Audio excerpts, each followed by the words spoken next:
नमस्कार। स्वागत है आप सबका राजनीति के इस अखाड़े में। मेरा नाम है अजय सेतिया। मित्रों, मैंने अपने पिछले वीडियो में जो कहा था वही हो गया है। मैंने कहा था कि अभिषेक मनु सिंघवी और कपिल सिब्बल दोनों केजरीवाल को मूर्ख बना करके मोटी रकम वसूल कर रहे हैं। सिंघवी के कहने पर अरविंद केजरीवाल दिल्ली हाईकोर्ट चले गए। ईडी यही चाहती थी कि एक बार वह हाईकोर्ट चला जाए ताकि हाईकोर्ट से ठोकर खाकर के लौटे तो उसे गिरफ्तार किया जा सके। वही होता दिखाई दे रहा है। सिंघवी हाई कोर्ट से अरविंद केजरीवाल को कोई राहत नहीं दिला सके हैं। सिंघवी की बड़ी अजीब दलील थी कोर्ट में। हाई कोर्ट में उन्होंने कहा कि अदालत ने अरविंद केजरीवाल को जमानत दे दी है। सेशन कोर्ट ने जमानत दी थी। ईडी के सामने पेश नहीं होने पर वह जमानत लेकर के आए। तो फिर उनकी दलील यह है कि ईडी फिर उन्हें बार बार बाद में सम्मन क्यों भेज रही है। यह वकीलों वाली दलील तो कतई नहीं है।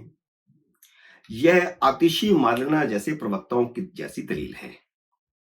2 दिन पहले जब मैं एबीपी न्यूज पर डिस्कशन में था तब यही दलील मैंने आतिशी मारलेना को देते हुए देखा था।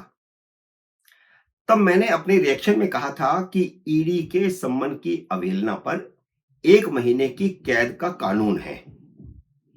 जमानत उन्हें 4 सम्मनों की अवहेलना के केस में हुई है। इसका मतलब यह नहीं है कि इसके बाद ईडी सम्मन नहीं भेजेगी या उनकी गिरफ्तारी नहीं होगी। आगे जारी होने वाले सम्मनों से जमानत का कोई ताल्लुक नहीं है। आम आदमी पार्टी के पढ़े लिखे प्रवक्ताओं को इतनी सी बात समझ नहीं आई, लेकिन प्रवक्ताओं को छोड़िए, अभिषेक मनु सिंघवी ने भी यही दलील दी जाकर के कोर्ट में। ना तो कोई अदालत ईडी को सम्मन से रोक सकती है, ना गिरफ्तारी से रोक सकती है। यह अधिकार कानून के द्वारा ईडी को मिला हुआ है। अलबत्ता अदालत ने पूछा कि आप ईडी के सामने पेश क्यों नहीं हो रहे, तो गिड़गिड़ाते हुए सिंघवी ने कहा कि केजरीवाल तो पेश हो जाएंगे, उन्हें तो पेश होने में दिक्कत नहीं है, लेकिन उन्हें डर है कि ईडी उन्हें गिरफ्तार कर लेगी। कोर्ट अगर उन्हें यह आश्वासन दे दे, यह गारंटी दे दे कि ईडी गिरफ्तार नहीं करेगी, तो वह ईडी के सामने पेश हो जाएंगे। देखिए, अब कैसे गिरफ्तारी से डर रहे हैं अरविंद केजरीवाल। उन्हें पता है कि के कविता ने सारा राज खोल दिया है। कोर्ट ने गिरफ्तारी पर रोक लगाने से साफ इनकार कर दिया। ईडी के सम्मन पर तो अलबत्ता कोर्ट ने पूछ लिया कि वह 9 सम्मन के बावजूद भी ईडी के सामने पेश क्यों नहीं हो रहे। सीधा सा सवाल अभिषेक मनु सिंघवी से जजों ने किया। वह राहत लेने गए थे, लेकिन जजों ने उनसे पूछ लिया कि 9 सम्मन जारी हो चुके, वे क्यों नहीं हो रहे ईडी के सामने पेश। इसका मतलब यह साफ है कि कोर्ट ने ईडी के सम्मन को जायज ठहरा दिया है। और अरविंद केजरीवाल कह रहे थे कि सम्मन गैर कानूनी है। बल्कि अभिषेक मनु सिंघवी की उस समय किरकिरी हो गई जब उन्होंने कहा कि ईडी बता ही नहीं रही है कि उन्हें गवाह के तौर पर बुला रही है या आरोपी के तौर पर, मुख्यमंत्री के तौर पर बुला रही है या पार्टी के कन्वीनर के तौर पर। जज ने बहुत बढ़िया जवाब दिया। जज ने कहा कि एक बार जरा वह ईडी के सामने पेश हो जाए तो उन्हें पता चल जाएगा कि उन्हें किस नाते बुलाया जा रहा है। यानी ईडी को पहले कोई बताने की जरूरत नहीं है कि उन्हें किस नाते बुलाया जा रहा है। कोर्ट की इस टिप्पणी से अरविंद केजरीवाल की ईडी को लिखी गई सारी चिट्ठियां बेकार हो गई हैं जिनमें वह ईडी से सवाल कर रहे थे। केजरीवाल को पता है कि रिश्वत का 100 करोड़ रुपया पैसा पार्टी को मिला है। इसलिए सिंघवी ने कोर्ट में सवाल उठाया कि पीएमएलए कानून में राजनीतिक दल शामिल होते हैं या नहीं, यह कानून में स्पष्ट नहीं है।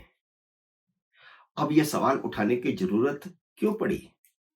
जरूरत इसलिए पड़ी है क्योंकि चोर को पता है कि चोरी का माल कहां रखा गया था।